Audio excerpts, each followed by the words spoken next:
dans son opération visant à repousser l'adversaire dans la région russe de Kursk, qui sont uniquement dorénavant sur 460 km² dans la région russe de Kursk, les forces armées russes ont accéléré ces dernières 24 heures. Ils veulent en finir une fois pour toutes. Et qu'on tourne la page de l'incursion, de l'histoire de l'incursion, n'est-ce pas, sur le territoire russe de la part des hommes de M. Zelensky. Et donc, hier et aujourd'hui, je vous ai annoncé hier que il restait juste 460 km² sur les 1280 km² qu'ils occupaient le mois d'août. Et aujourd'hui, c'est une autre intensité qui a été engagée. Et les blindés, les véhicules de transport de troupes, plus 210 ou 220 S ont été mis hors d'état de nuire, mis hors d'état de combat. Les 210 ou 220 S de M. Zelensky ont été envoyés au repos définitif. Et les blindés, les véhicules de transport de troupes, un dépôt, un centre de contrôle de drones et divers effectivement équipements militaires de l'Occident ont été rendus ensemble. Mesdames et messieurs et mesdemoiselles, recevez mes salutations les plus amicales. Voilà, à travers vos différentes positions. Mesdames et messieurs, continuez à vous abonner à ma chaîne YouTube Camp-PJ Visionnel le Vrai. Activez la cloche de notification pour ne plus rater mes émissions. Partagez aussi la vidéo dans tous les groupes possibles. Évidemment, je vous invite aussi à vous abonner à ma page Facebook, ma nouvelle page. Je l'appelle le géopolitologue. D'accord? Si vous avez un compte ou vous avez une page Facebook, vous n'avez qu'à cliquer dans votre barre de recherche, vous écrivez le géopolitologue, vous verrez ma page, vous vous abonnez là-dessus, puis vous continuez le visionnage de l'émission. Un centre de drones et 210 S, les pertes de M. Zelensky et ses supplétifs, les merceaux dans la région russe de Kursk, ces dernières 24 heures, hier et aujourd'hui. Voilà. Ils vont lire l'heure. Ils n'ont pas dit qu'ils vont aller à Moscou, ils vont lire l'heure. On nous apprend que l'armée russe a détruit un centre de contrôle de drones ainsi que divers blindés ennemis dans le cadre de son opération visant à repousser les troupes de M. Zelensky et les merceaux dans la région russe de Kursk. C'est le ministère de la Défense qui nous donne l'information. Les éléments du Nord ont attaqué 12 brigades de M. Zelensky et ont repoussé une contre-attaque. Voilà. L'aviation et l'artillerie russe ont également mené des opérations de haute précision, effectivement, sur du personnel et de l'équipement ennemi dans 10 secteurs de la région de Kursk et 6 de la région de Soumy voisine. Ah, la région de Soumy ukrainienne va payer le prix très cher, du pourquoi les éléments ont...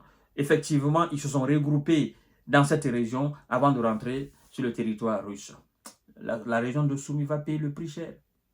Évidemment. C'est pourquoi la fois dernière, le gouverneur nous apprend que depuis le début de cette incursion, les opérations qui ont été effectuées dans la région de Soumy, de la part des hommes de Vlado, ces opérations entre 2022, 2023, 2023, 2024, ces opérations...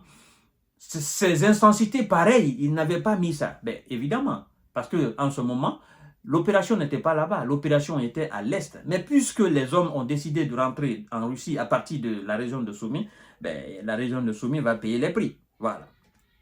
Et donc, on nous apprend qu'en 24 heures, mesdames et messieurs, l'armée de M. Zelensky et ses supplétifs occidentaux ont perdu au moins 110 S. Voilà, ces 110 S sont allés au repos définitif. Voilà. Donc, les forces russes ont détruit un blindé de transport de troupes, 5 blindés de combat, 9 véhicules, une pièce d'artillerie et 2 mortiers, évidemment. En plus de tout cela, ce qui fait mal le plus aux hommes de M. Zelensky, c'est qu'il est... En fait, ce qui fait qu'ils peuvent se coucher sans dormir, ils peuvent passer plusieurs nuits blanches, c'est quand il manque de munitions. Ah non, un soldat qui manque de munitions, c'est un soldat... En fait, c'est un civil. Il a une arme, mais il n'y a pas de munitions. Il n'a rien. Donc, l'arme devient du simple métal. Ça ne peut servir maintenant à rien, au fait. Ça devient un simple jouet. Donc, un char qui n'a pas de munitions, voilà, des Kalachnikov qui n'ont pas de munitions, des lance-roquettes qui n'ont pas de roquettes, ça fait énormément mal aux troupes. Et ces munitions, vous savez, quand on les envoie sur le champ de bataille, on ne les disperse pas, on les met dans un lieu. C'est le lieu qu'on appelle dépôt de munitions. Et donc, quand on anéantit un dépôt ou plusieurs dépôts de munitions de l'adversaire ou de l'ennemi, c'est des coups énormément durs qu'on apporte. Et donc, dans cette même région de course, on nous apprend qu'un très grand dépôt de munitions de M. Zelensky et ses supplétifs et un centre de contrôle de drones ont aussi été anéantis. Très grand centre, il faut ajouter là-dessus, très grand dépôt de munitions. Ça peut être le dépôt central, à partir duquel toutes les autres troupes, toutes les autres unités sur le terrain sont ravitaillées. Évidemment, on pose ici, et puis on envoie au niveau des petits dépôts maintenant, au niveau des petites unités. Mais lorsque l'adversaire touche votre grand dépôt, ah non, ça veut dire que c'est cuit. Donc, au niveau des petites unités, les petits dépôts qui sont là, si ceux-là tiennent quelques jours ou encore avant qu'on ravitaille, ok, si ça ne tient pas, ben, vous allez évoluer en cachette.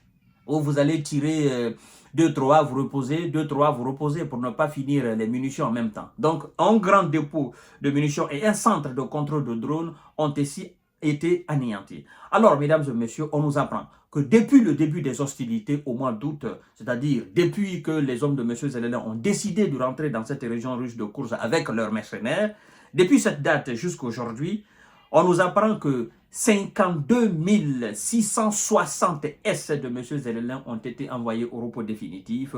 Ça fait, lorsque vous dites comme ça, 52 660. En fait, ce n'est pas des animaux. Non, ce n'est pas des chars. Non, ce sont des S, comme nous autres, des hommes. Mais eux, ce sont des S, des soldats, envoyés au repos définitif. Ça fait... En fait, c'est la population d'une ville. Ouais, c'est la population d'une ville. 52 660 S de M. Zelensky envoyés au repos définitif. Alors, on nous apprend que l'ennemi à ce niveau a perdu, effectivement, 304 chars. Les chars Abrams, les chars Léopard, voilà, les Challengers britanniques, tous ces chars sont allés au repos définitif encore. Donc, 304 chars, 231 véhicules de combat d'infanterie, 174 blindés de transport de troupes, 1567 blindés de combat, 1502 véhicules et 372 pièces d'artillerie ont été anéantis. Ça vous donne un peu l'étendue de ce que ces gens avaient envoyé et de ce ils continuent d'envoyer de manière officieuse dans cette région-là. Parce que, mais puisqu'ils n'ont plus d'espoir, ils ne savent même plus pourquoi ils sont là, parce qu'on va les chasser, donc la situation devient énormissime pour eux. Donc, la région russe de course, il n'y a plus rien à garder là, plus rien. Vous vous occupiez 1280 km². On vous dit que vous êtes maintenant sur 460 km². Ça doit vous donner à réfléchir. Qu'est-ce qu'on est venu chercher ici? On ne gagne pas. On est en train de reculer. Et donc, c'est du malheur. Mesdames et messieurs, je vous reviens tout à l'heure pour notre série d'informations décortiquage. Partagez la vidéo dans tous les groupes possibles. Merci beaucoup. Très belle soirée à vous.